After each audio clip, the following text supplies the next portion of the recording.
I meant to do this video sooner. Just been busy working and whatnot. And these figures are getting bigger and bigger, so until I'm not too cheap to buy a tripod, I gotta do them a little differently. Anyway, this video review is going to be for the Marvel Bishoujo Jean Grey. Jean Grey, one of my, I don't want to say favorite X-Men, but she's definitely an X-Man, and X-Men are my favorite. But I do like Jean Grey a lot. When I seen the illustration for this one, this being the illustration here, and here, I thought, well, that's pretty awesome. I'm going to have to get that. And the figure itself looks like it was sculpted not very accurately to the illustration. The pose is different. First of all, in the illustration you can see her elbow is really close to her hip. She's kind of turned with her leg going across her body almost. This one is just kind of coming straight out, and she's not really turned at that angle. And it's less dynamic that way. And again, like all of these things I end up complaining about these things are all nitpicky, but because they're all great, I wouldn't buy them otherwise. But I feel like that's kind of the stuff that reviews are made of. I should just call this the Bishoujo nitpick. At any rate, still a really cool figure, obviously. Her face seems a little bit different too, and I haven't taken it out of the package yet, but you can see it through the package that her face, I don't know what the disconnect is between the two, but there is a disconnect. Anyway, this is her in the package. I'm going to do some unboxing, and I'm going to see if I can't do it with one hand. If I can't, I'll just, I don't know, edit it out, I suppose. Okay, well that didn't go as planned. That was a lot harder than I expected it to be. I think the reason why is because when I took this back from Comic-Con, I bought these at Kotobukiya's booth. I had to put them in my luggage, and they got smashed a little bit. You can see it kind of indents there, and it warped. It didn't want to come out, but this is her. This is how they package them. It's a plastic clamshell, and they had cut holes in it so you can see the detail in their face and whatnot, and then they used this plastic to kind of stop it from scraping paint off or anything like that. They cut the hole in the plastic so you can see the face, but then they don't do anything about this plastic that they're wrapped in, so you can't usually see the detail anyway.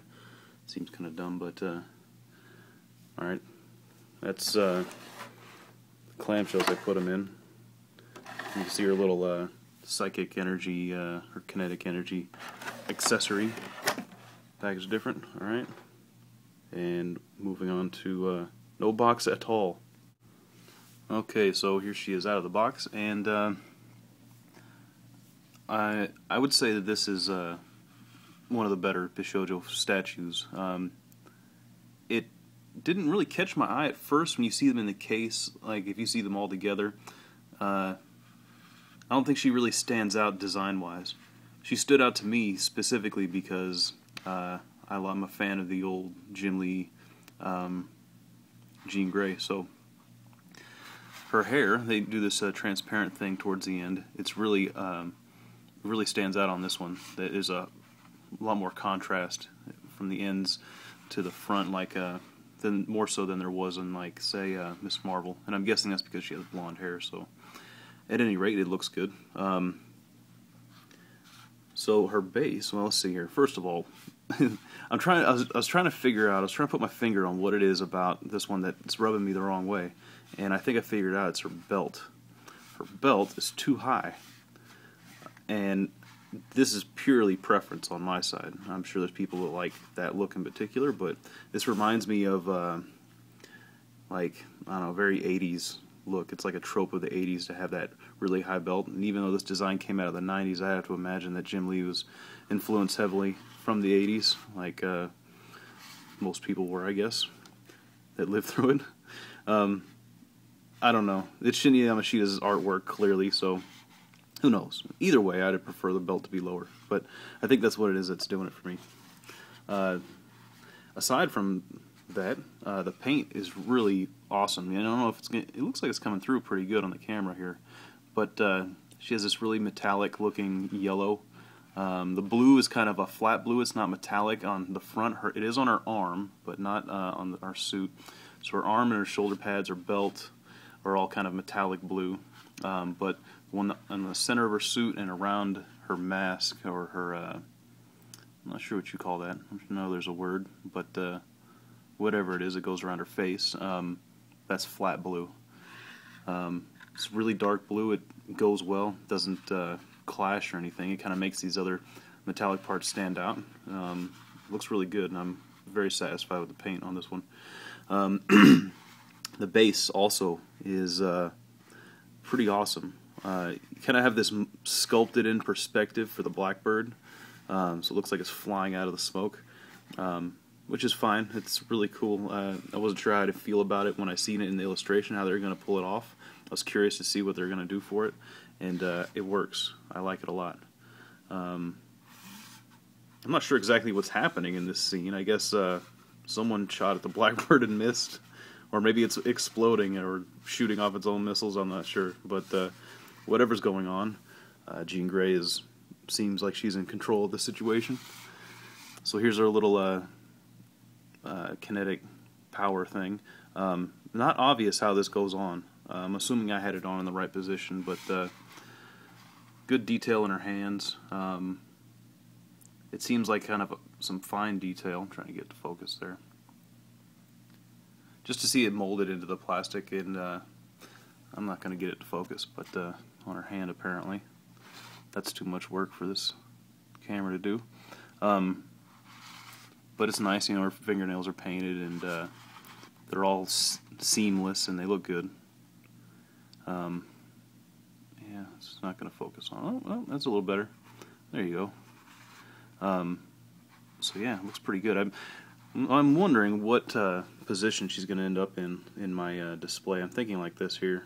Looks good, but that was the thing I complained about, the sculpt not matching the illustration. In the illustration, she's kind of looking off to the right here, and her knee is all the way on the other side of her hip. She's like twisted more. That would have been cooler, I think. But this still looks really good.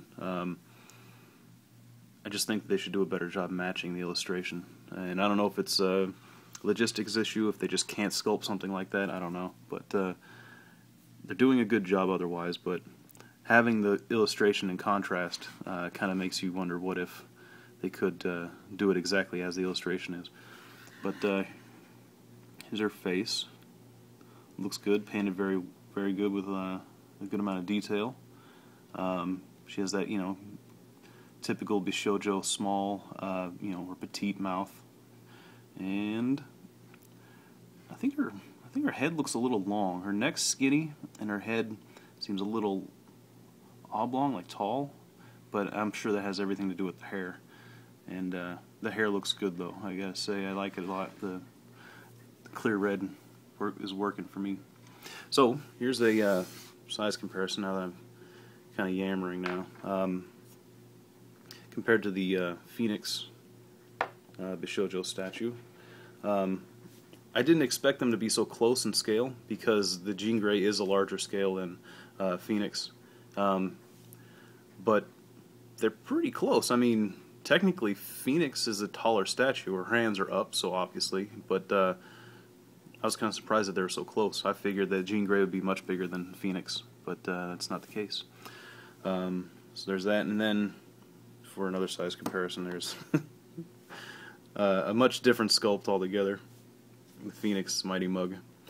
You know, looking at all three of these, I think I have to change my tune about me not being a Jean Grey fan. I think it's obvious now at this point that I am. But this is about it, I guess, for Jean Grey. She's definitely cool. Is one I was waiting for. Seen it at Comic-Con. I couldn't pass it up. To be honest, my plan wasn't to go down there and get her. I was going to get the clear Emma Frost, but Diamond sold all their stuff to everyone else, and everyone else jacked up the price, and you couldn't find it for less than $75. So I figured instead of trucking it around with me at the convention, I'd just get it online and hopefully find it at a better price. So this is about it for Jean Grey. Pretty cool figure, I gotta say. I like it a lot. The next one up from Marvel, I guess, that I'm going to be picking up is Electra. She should be out first, I think, before they announced X-23, which is super awesome. It's like the one I've been waiting for. After her, I guess we're going to have to wait for Storm. Hopefully they do a Storm before they stop doing it. I've seen that they stopped doing, what is it, DC's Bishoujo, the Shinya Yamashita Bishoujo DC stuff, I guess, is going to end with Poison Ivy, which is unfortunate because those were really cool and they never got to Harley Quinn, which seems absurd to me. But Marvel seems like it's still going strong, and I'm just glad they got to X-23 before it stopped.